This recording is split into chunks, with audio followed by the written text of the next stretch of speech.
Hey guys, and welcome back to another video. In today's video, I'm going to be taking you behind the scenes of the production of a shoot. If you haven't already seen the first video, I went into detail and broke down the step-by-step on how to create an effective pre-production brief.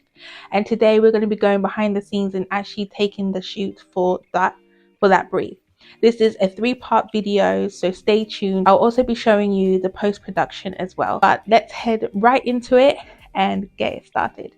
Today's product, we're going to be using the Alani kimade drink. I really want to capture this image, one, because I just love the packaging. First, I'm going to start with just taking a basic e-commerce shot, as we did plan in our pre-production video.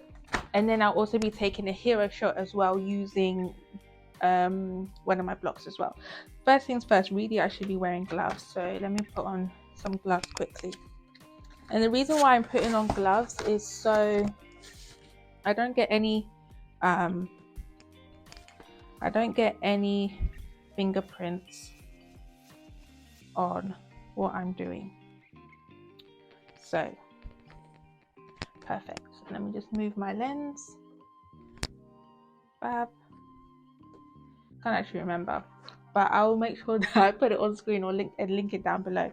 This is just going to create a really nice reflection, the base of the product. I'm just going to have that there, something like that. I might even move it forward a bit, have it there, something like that. Perfect. Now I'm just going to set up my camera and make sure that everything is connected, and then I will see you guys in a minute. What I've done now is I've just angled my camera, making sure that it's level and it's at a good height. And I've also brought out my Godox AD600 Pro. This is what I'm going to be using to light up the scene. Now this shoot is a one light shoot, so I'm going to show you how you can use one light to capture an amazing image just by itself, and then in Photoshop, in the post-production phase, I will composite all of the images together to create one final image. So first things first, I just want to first of all connect my camera to my iPad so I can show you guys what's going on here. So you can see the product on screen. Actually turn that off completely. Okay, so we can see that there's a lot of ambient light still coming in. So let me just change my settings real quick. I'm going to change my f-stop to f22, ISO 125, and I'm going to take that, and there we go, blank image. Now I can start building. First things first, I want to get a basic, just a full cover image of the product. So let's turn on our lighting now. So I'm just using a trigger which is connected to my flash, which will enable me to sync the two to take this image. Now let's just take it with the settings that it's at. Currently it's over 1/16 of a second, so let's take that. Great. I'm going to just move my lighting so it covers the product a bit more. Let's raise this up and move it to about here. It's charging at the same time because I didn't realize that the battery was dead, so you see the cable, that's why. And let's take another image.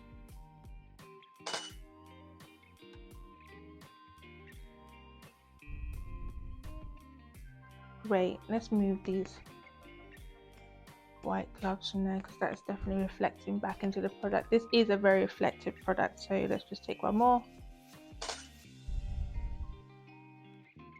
Much better. And now I'm going to take one but using a whiteboard just to reflect some light back into it to get an evenly lit shot. So let's do that. Now take an image. You can see that there. Definitely adds a pop there. Now I'm going to move on to lighting the sides of the image because I really want that to stand out. So let's put this back down, and I'm currently using just these diffusion papers diffusion papers. These diffusion material to just make the lighting a bit softer as it hits the product. I don't want it to be too harsh or anything like that. So let's take an image and see. Ooh, look at that. Very, very moody. I think I'm just going to position the light a little bit backwards because I want that highlight to be at the edge. So let's just move that to the back a bit and see what we get.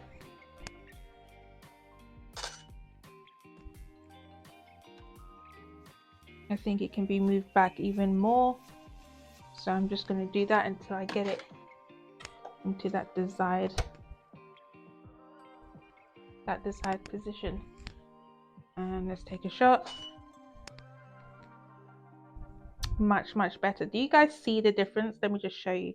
You see how on this it was much more on the product, but here it's now lighting a bit more of the end.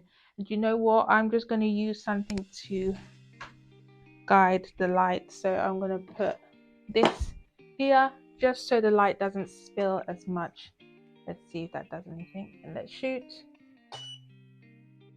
And I'm going to shift it a bit more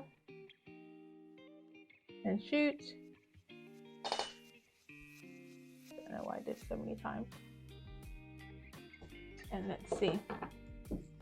You can definitely tell that it's more directional. It's less light is hitting the background.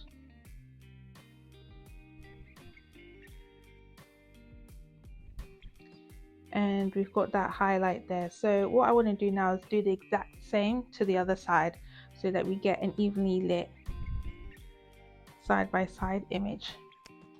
So I'm just going to move across this exact same light setup to this side and do that again.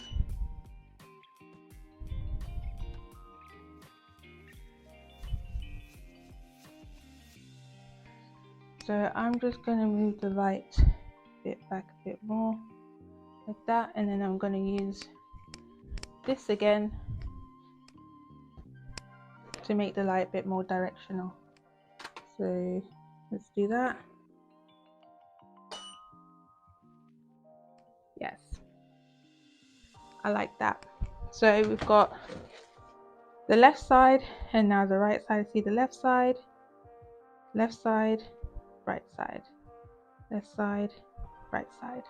Love it. And now I'm going to take an image of the product with the light coming down from this angle because I want it to light up the whole entirety of this, the labeling really. So I'm going to take it off the stand and I'm going to, this is why having either a remote trigger or your iPad, your phone, to be able to control your camera when you're not near your camera is great, because then I can do this. Also, if you have a smaller like flash, please use that. I'm just using this because this is what I have and it's going to be just fine. And I'm just going to take an image like this. Let's take this shot. And you see how that has lit up the image. I'm going to do another one, maybe a bit more directional like this. And this is very heavy, so if you have a different lighting, I would 100% recommend using it. I don't know why it's doing that, but let's see. And I'm going to do one more. I think let's try like this. Actually, I want to see what it will do. I think I like that much better. I think I prefer that. I think in post-production I can gather the information from, if it loads, from the bottom. Just place this down real quick. I can gather the details of the label from the bottom and add that in with the other ones. I think that looks much better. So we've done the left, we've done the right, and now I want to take one from behind. Okay, great. So I've changed the positioning of my lighting and also my diffusion sheets of paper. I've just put the light behind, and then we've got the diffusion and then the product. This is going to light the back of the product, giving me a clean white background. Now we might need to change our lighting settings to achieve this, but let's just take a shot and see what we get. Actually might need to move this in again. Okay, so I'm most definitely going to change my lighting settings. I'm going to increase my lighting. Much better. Go the other way. Don't go higher, go lower. So now it's 1/32. I think we can bring that down even more. What I'm trying to do is just get a silhouette of the product. I don't know why it's taking multiple when I use my iPad. But I'm just trying to get an outline of the product. That will help me cut it out in post-production in the end. So I think I'm happy with that. I think I'm happy with those results. So you can see that there is a outline of the product which will help us to cut this out in post-production. So we've got the left side, we've got the right side, we've got the full label view, and now we've got a back shot. And this is all that we really need to be able to take it into Photoshop and composite all of them together and to make an amazing image.